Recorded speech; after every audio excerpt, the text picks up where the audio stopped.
తెలంగాణలోని మహిళలకు ముఖ్యమంత్రి రేవంత్ రెడ్డి తీపి కబురు అందించారు. వారి కోసం త్వరలోనే కొత్త పథకాన్ని తీసుకొస్తామన్నారు. రాష్ట్ర అవతరణ దినోత్సవ వేడుకల్లో భాగంగా పరేడ్ గ్రౌండ్స్లో పథకావిష్కరణ చేసిన ఆయన అనంతరం ప్రభుత్వ ప్రగతి ప్రజలను ఉద్దేశించి ప్రసంగించారు.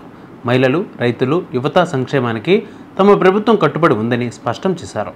మహిళల కోసం త్వరలోనే కొత్త పథకాన్ని తీసుకురానున్నట్లు సీఎం రేవంత్ రెడ్డి ప్రకటించారు. రానున్న రోజుల్లో QR కోడ్ కార్డుల ద్వారా మహిళలకు ఉచితంగా వైద్య పరీక్షలు చేయించే పథకాన్ని తీసుకువస్తామని పేర్కొన్నారు. 1 కోటి మంది మహిళలను కోటీశ్వరులను చేయాలన్నదే తమ లక్ష్యమని ఆయన పునరుద్ఘాటించారు. ఆడబిడ్డలకే ఇందిరమ్మ ఇళ్లని కేటాయిస్తున్నామని, ఆర్టీసీ బస్సుల్లో వారికి ఉచిత ప్రయాణాల సౌకర్యం కల్పించామని గుర్తు చేశారు. రైతు సంక్షేమమే ధ్యేయంగా ప్రభుత్వం పనిచేస్తోందని సీఎం తెలిపారు. అన్నదాతలకు 2 లక్షల రుణమాఫీ చేశామని, ఉచిత విద్యుత్ కోసం ఏటా 13,000 కోట్లు ఖర్చు చేస్తున్నామని పేర్కొన్నారు. ఇందిరమ్మ ఆత్మీయ భరోసా ద్వారా 12,000 సాయం చేస్తున్నామని గుర్తు చేశారు.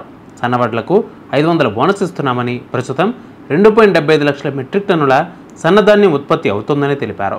ధాన్యం ఉత్పత్తిలో తెలంగాణ దేశంలోనే నెంబర్ 1గా నిలిచిందని సీఎం రేవంత్ రెడ్డి అన్నారు.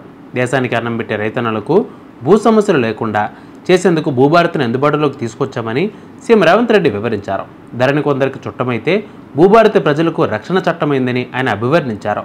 ప్రతి గ్రామంలో రెవెన్యూ సదస్సులు నిర్వహిస్తున్నామని, అధికారులు నేరుగా అన్నదాతల ఇళ్లకే వెళ్లి వారి సమస్యలను పరిష్కరించే వ్యవస్థను తీసుకువచ్చామని తెలిపారు. దేశంలో ఏ రాష్ట్రం చేయని విధంగా తమ ప్రభుత్వం ఉద్యోగాలను భర్తీ చేస్తోందని సీఎం రేవంత్ రెడ్డి అన్నారు.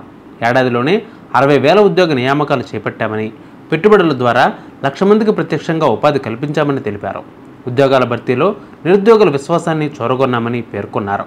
యంగ్ ఇండియా స్కిల్స్ ద్వారా విద్యార్థులకు నైపుణ్యాల్లో శిక్షణ ఇస్తున్నామని తెలిపారు.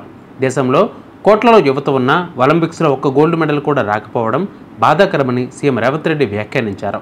క్రీడా రంగంలోనూ రాణించడానికి యువతకు ప్రోత్సాహం అందిస్తామని సూచించారు రేవంత్ రెడ్డి.